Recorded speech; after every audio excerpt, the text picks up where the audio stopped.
Improve voter education as well fostering public trust and confidence. Ogun State Independent Electoral Commission is not leaving anything for chances to ensure free, fair and acceptable local government polls come November 16, 2024.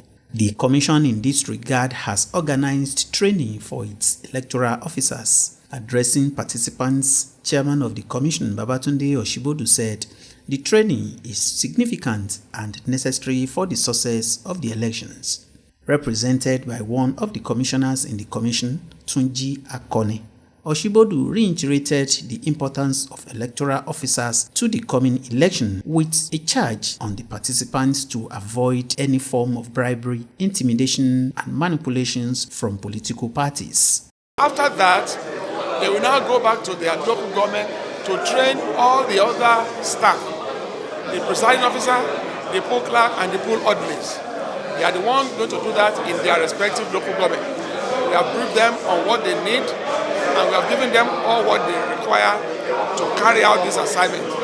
Presenting a paper titled Electoral Security and Peace, Deputy Corps Commander, Nigerian Security and Civil Defense Corps, Ogun State Command, Amos Ajayi, spoke on crowd management, voters' conflict resolutions, violence and emotional intelligence, and enhancing poll management.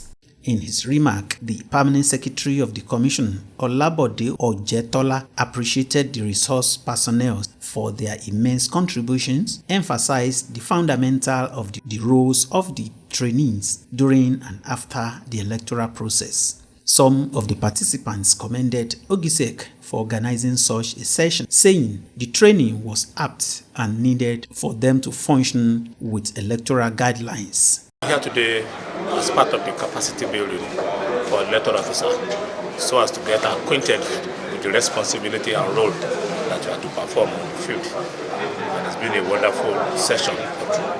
So far so good. In fact, the training has broadened my knowledge on how to discharge my duties as assistant electoral officer. This training, we can now go back and train our returning officer, train our presiding officer and poll clerk, and have a very free and fair election at the end of the day. They noted that the training has broadened their knowledge in the aspects of collation, announcements, and declarations of results within the confines of the law, including relating with voters and other stakeholders on the field on election day.